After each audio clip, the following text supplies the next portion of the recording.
Social મીડિયામાં એક અત્યારે મૂવમેન્ટ શરૂ થઈ છે કે ગુજરાતમાં દારૂબંધી હટાવો. આ બાબતે સરકાર કઈ આંદોલન કરે છે કે હટાવી શકે કે? રાજ્ય સરકારનું સ્ટેન્ડ ક્લિયર છે.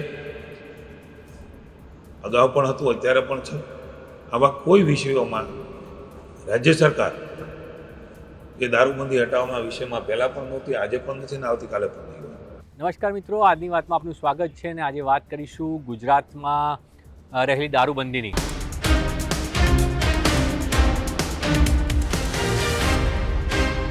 વાત એટલા માટે કરવી જરૂરી છે કારણ કે આજે જ્યારે સરકારના પ્રવક્તા મંત્રી જીતુ વાઘાણીને સવાલ પૂછવામાં આવ્યો કે ગુજરાતમાંથી દારૂબંધી ક્યારે હટશે, તો તેમણે કહ્યું કે ગુજરાતમાંથી દારૂબંધી ક્યારેય નહીં હટે. આ સવાલ કેમ ઊભો થયો? સવાલ એટલા માટે ઊભો થયો કારણ કે જે રીતે ભાવનગરની અંદર લઠ્ઠાકાંડ થયો, નકલી અંગ્રેજી શરાબ, નકલી અંગ્રેજી દારૂ જે વેચવામાં આવ્યો હતો ને એ દારૂ પીવાથી 9 લોકોના મોત થયા, 60થી વધુ લોકોને સારવાર માટે હોસ્પિટલમાં દાખલ કરવા પડ્યા. આ તમામ મુદ્દાઓને લઈને અનેક સવાલો ઉઠી રહ્યા છે. સરકારની જે છે સરકાર પર સવાલ ઉઠા રહ્યા છે, સરકારની કામગીરી પર સવાલ ઉઠી રહ્યા છે.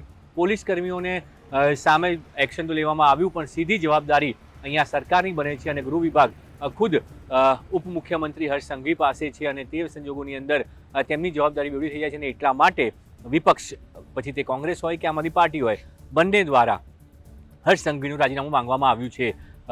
રાજીનામું એટલા માટે માંગવામાં આવ્યું છે કારણ કે એક પછી એક લઠ્ઠાકાંડની ઘટનાઓ બની છે. આ વખતે પણ ભાવનગરની લઠ્ઠાકાંડ થયો અને તેને લઈને અનેક સવાલ ઊભા થયા છે કે દારૂબંધી જે છે ગુજરાતમાં ફક્ત કાગળ ઉપર છે, દારૂબંધીનો કડકપણે અમલ નથી થતો અને તેના કારણે આ પ્રકારની ઘટનાઓ બને છે.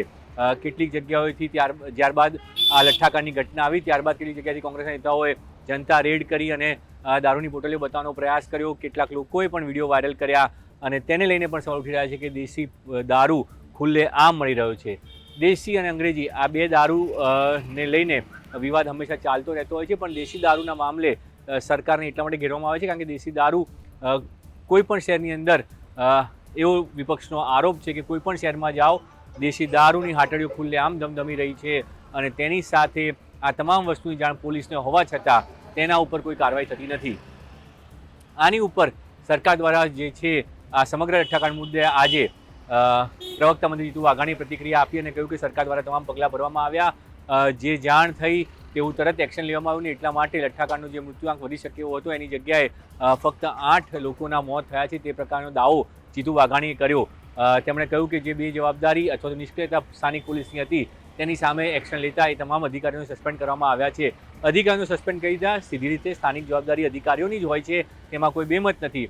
સ્થાનિક પોલીસ તંત્ર જો સાબદું હોય તો આ પ્રકારની ઘટનાઓ નથી બનતી, તેમાં પણ કોઈ બેમત નથી. પણ કોંગ્રેસ અને આમ આદમી પાર્ટી સતત એ વાત ઉઠાવી રહ્યા છે કે ગુજરાતમાં દારૂબંધી છે તો પછી દારૂ કેમ આવે છે અને આ દારૂ જે છે એ ગુજરાતમાં નથી બનતો, એ બહારથી બનીને આવે છે અને તેની અંદર જે છે બહારથી દારૂ આવે છે તેના કારણે ગુજરાતની દારૂબંધી ફક્ત કાગળ ઉપર હોવાનો આરોપ વિપક્ષ લગાવી રહ્યું છે.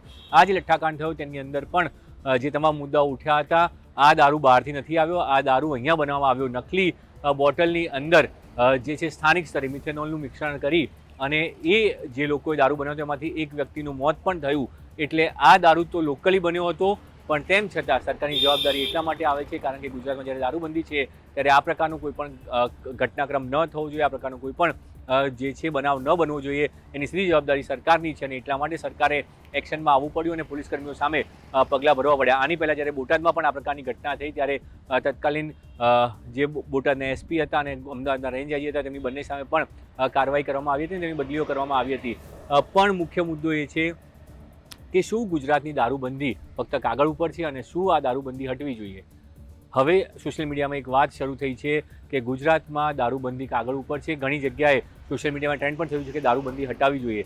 ગુજરાતના પૂર્વ મુખ્યમંત્રી શંકરસિંહ વાઘેલા વારંવાર આ વાત કહી ચૂક્યા છે કે ગુજરાતની દારૂબંધી છે એ દંભ છે, ગુજરાતીઓનો દંભ છે અને તેના માટે આ દારૂબંધીને દૂર કરવી જોઈએ. બીજી તરફ એક વર્ગ એવું ચોક્કસ માને છે કે ગુજરાતની આજે શાંતિ અને સલામતી છે તેની પાછળ દારૂબંધી એક મોટું કારણ છે. એટલે આ બંને વિવાદો લાંબા અરસાથી ચાલતા આવે છે પણ જે પ્રકારની લઠ્ઠાકાંડની ઘટનાઓ બની રહી છે તેને લઈને હંમેશા જ્યારે પણ આવી કોઈ લઠ્ઠાકાંડની ઘટના બને એટલે સીધી વાત એ આવતી હોય છે કે જ્યારે લઠ્ઠો મળી જ રહ્યો છે અથવા તો દારૂ મળી જ રહ્યો છે તો પછી દારૂબંધી કેમ હટાવવામાં ન આવે અને સરકારે હવે દારૂબંધી હટાવવા પર વિચાર કરવો જોઈએ. આવી માંગ અનેક વાર થઈ ચૂકી છે પણ મુખ્ય મુદ્દો એ છે કે શું સરકાર દારૂબંધી હટાવી શકે એમ છે?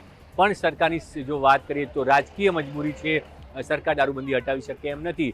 અને એ ફક્ત ભાજપની નહીં, ગુજરાતમાં કોઈ પણ સરકાર આવે તે સરકાર આ દારૂબંધી હટાવવાનો નિર્ણય કરી શકે તેમ નથી. ગુજરાતના પૂર્વ મુખ્યમંત્રી શંકરસિંહ વાઘેલા ભલે કહેતા હોય કે દારૂબંધી હટાવવાનો હવે સમય આવી ચૂક્યો છે, આ જ સરકારે ગિફ્ટ સિટીમાં દારૂ વેચવાની છૂટ આપી છે, પરમિટ સાથે છૂટ આપવામાં આવી છે, પણ તેમ છતાં આખા રાજ્યમાં દારૂબંધી હટાવી કોઈ પણ સરકાર માટે શક્ય નથી. દારૂબંધી હટે તો સરકારને પણ કરોડોની આવક થાય એવું છે, પણ વિપક્ષ હંમેશા એ આરોપ લગાવતું હોય છે કે જે દારૂબંધી છે તો તેના કારણે સરકારને વધુ હપ્તા મળે છે અને એટલા માટે કોઈ પણ સરકાર હોય તે આ પગલું ભરી શકે તેવી સ્થિતિમાં નથી. ગુજરાતની અંદર મહાત્મા ગાંધીના ગુજરાતના નામે દારૂબંધી લગાવવામાં આવી હતી અને દારૂબંધી સતત ચાલતી આવી છે, પણ હવે યુવાનો હોય કે સોશિયલ મીડિયામાં જે લોકો હોય એ તમામ લોકો વાત કરી રહ્યા છે કે હવે શું એ સમય આવી ગયો છે કે ગુજરાતની દારૂબંધી હટવી જોઈએ. પણ એની સામે એક મોટો વર્ગ એવો છે કે જે આજે સોશિયલ મીડિયા ઉપર કહી રહ્યો છે કે ગુજરાતની શાંતિ અને સલામતી આ દારૂબંધીના કારણે છે, એટલે દારૂબંધી ન હટવી જોઈએ.